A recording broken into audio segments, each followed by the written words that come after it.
Hello, Spinner94 here, and today we're bringing you another Wi-Fi battle. This one's a battle royale I had on stream. It was a pretty good one, actually. Loads of really interesting things happened. Amount of Talon Flames is too damn high, though. I thought the Gale Wings buff would have made nobody use it, but hey ho, I was wrong there. So let's jump into this battle and see how it all plays out. So we're going to start this battle royale here, and everyone's going to lead with the Mons. I wasn't too sure what to lead with on this one, so I had to have a think. Of course, I was seeing Talon Flames everywhere, so that was never good. So Brian is going to lead off with Greninja here, and Talon Flame is going to be one of the leads there, so I did get that right. Someone would lead with this thing. Krista is going to lead off with Operatic Seal, and I'm going to lead off with Hug Me Bro here. So Hug Me Bro I know can take one Brave Bird as long as it's not a choice banded one.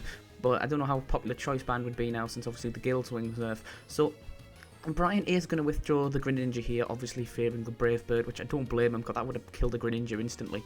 So Gigalith is going to come in. I'm probably butchering that name. I think it's pronounced Gigalith. God knows. So Sandom's going to kick up, and that's going to be more chip damage here. So Brave Bird is going to go, but it is going to try to target down the Operatic Seal here. But that thing is definitely bulky enough to take a Brave Bird. That thing is surprisingly bulky. Grayson showed me that one. So Hydro Pump does miss Talonflame, which is a shame, as I go for a Thunderbolt here, and I don't get the kill. It lives in the red, and even after Sandstorm, it doesn't kill. So if that Hydro Pump had hit, I would have been laughing. But you know what the chances? That's why I prefer moves like Scald, even though the burn seems to be nerfed this generation. Seriously. I know it's only 1/16th, but I never seem to get burns. So, Jubilee is going to come in here, because I know Gigalith carries Heavy Slam, and I'm not wanting to risk that. As this thing goes for the Roost here, obviously thinking, you know, it's not going to get targeted down with the Rock type being on and can live a Thunderbolt with that. So, Twinkle Tackle is going to go here, and it still looks bizarre to me on the male trainers, but hey, at least it's not the unique Z move, because then I can avoid the copyright strike. So Twinkle Tackle is going to connect on something here. I'm just praying it's not me at this point. And yep, unfortunately it's me, so good job Wigglytuff switched off. Wigglytuff would have... Actually, to be fair, Wigglytuff wouldn't have minded that. He's a very hugging Pokemon. So Heavy Slam is going to connect on Doublade here. That's not going to do a thing, obviously. Steel types are resistant, plus Doublade's got some surprising weight to it, even though it's Ghost. I thought it wouldn't weigh too much because it's just floating around, but... hell, you never know these things. So, Prima is going to target down the Talonflame after I take a Flare Blitz to the face here, so that is super effective, and that is not great for me, of course, but I do manage to live on 10 HP. This thing is going to get targeted down. I was really happy that thing died because Talonflames are definitely a threat. As I'm going to go for an Iron Head on the Operatic Seal here to try and kill it off. That does hit this thing, that is this thing down and out, so at least I've managed to pick up one kill this match. As this thing is going to go for an Earthquake, trying to pick us both off, but only it picks me off, so I'm actually surprised Doublade outspeeds something. This thing must be slow, but yet again, I always imagine rock types with great defense, not a lot of special defense, very slow, but some of them have surprising good health. Talking of intimidating rock types, here comes Tyranitar here. So we have a Tyranitar, we have a Talonflame, and we have my Crackrat here. So Crackrat obviously is not going to be enjoying this layup here, so I'm going to go for the Protect straight away. It gives me a chance to get my Flame Orb activated and stuff. So Talonflame goes for me first here, and this is one of the first tactical uses of me first. I've seen this generation as it nicks its Iron Head and goes for it super effective on itself, so that's pretty good from Talonflame. As Iron Head from the T-Tar is going to hit the Gigalith here. That's a nice chunk of damage. Life Orb Recoil is going to do its thing.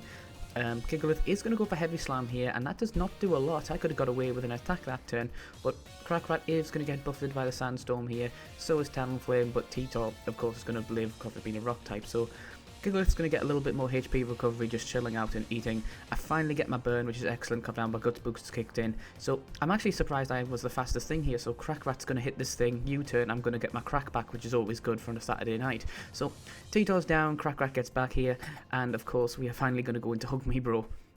So Hug Me Bro comes out here, obviously more of a hugger than a competitive battler. So Steel Wing is going to connect on Gigalith here. That's not going to do a damn thing. This thing's defense is too damn high. So EQ is going to connect on Hug Me Bro. Hug Me Bro doesn't like Earthquakes very much. Obviously, it doesn't get to hug anything. So Sandstorm is going to subside. Thank God for that. And I'm looking at a relatively healthy amount of HP here, not the best here. So Eza is going to bring out his Malamar here, which is a very interesting Malamar set actually. So Steel Wing is going to miss me, thank God, as this thing is going to go for a superpower, which it looks like it's going to attack the Wigglytuff, then just suddenly turns on the rock type. That's a very trolling camera angle right there.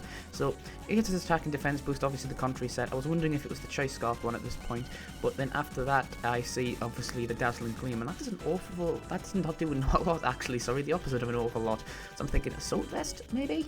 Something like that, because thing seems very bulky. I know Wigglytuff's not exactly known for his great special attacking presence, so Steel Wing is going to hit me. That does a ton ton of damage. I am going to eat my citrus berry, of course. Recover to a decent health with HP, but that's still not great. Slavic finally is going to go for the Stone Edge here. No, Accelerock is I'm sure the Midnight Day gets Accelerock. I thought Accelerock was brought in just exclusively to counter Talonflame, but hey, oh, you learn a thing every day. So this thing goes for Rest here, which is interesting. So it knocks the Assault Vest idea straight out my head. So I'm like, what on earth is your set? You know, you've got to be holding some very interesting item at this point. So Hyper Voice is going to connect. That does nothing. Obviously, Lyrock resistant. This Malamar is just bulk. So Superior comes in here to say hello here, which is nice to see this thing again. So obviously the contrary set's coming in. So Leech Seed on the Accelerock here, which is interesting. Obviously trying to set up. And Stone Edge does connect on me. I'm not living that. This thing with no guard and stuff. Yeah, definitely down and out from that. So the opposing thing goes for a Sleep Talk here. And now it goes for a Z move, which is interesting. It's actually quite interesting how this works. So this thing's asleep, so I'm thinking, what Z move can it use? So it boosts its critical hit ratio with the Z move, and the chosen move with Sleep Talk with, so he actually gets lucky there. I wonder if it's still randomized. So he does manage to get all out pummeling, and that is from a Sleep Talk as well. So it has to be with Normalium Z, so the critical hit rate goes up with Sleep Talk, does it? And Normalium Z can pick a random move and turn into the Z move from there. I'm really intrigued how that works. That's really interesting to see, because Lyrock just got devastated out with this world here. So in comes Greninja, in comes Crackrat. Things are not looking the healthiest for me, so I do decide to try and U-turn on this thing. But finally the Protean Greninja does return from Pokebank. I'm like, oh yeah, I've got to deal with this thing again. And Superior is not going to live one of them, which is a shame because I went for the U-turn. I thought I might have killed. So that is the classic Life Orb set Greninja as well. No more Battle Bond one now. We've got to get used to the Protean again. So this thing's still going to be asleep here. It does go for Sleep Talk here. I'm praying it doesn't get superpower. Unfortunately it does, and that is not Crackrat taking anything. That was the Greninja. Yeah, again, the camera angle, very trolling on that one. It looks like it's going straight ahead, so this Malamar's a troll and an absolute beast, so that was interesting to see. So I'm getting burned, obviously, and that is pretty much the battle there. I think the Malamar won that one. I don't think I did. I think he beat me by 1 kill. I really wish Battle Royale would tell you who on earth won, because it's really confusing. So thank you very much, guys. Remember to like, share, subscribe, all that good stuff, and I hope to see you all in the next one. Peace out, guys.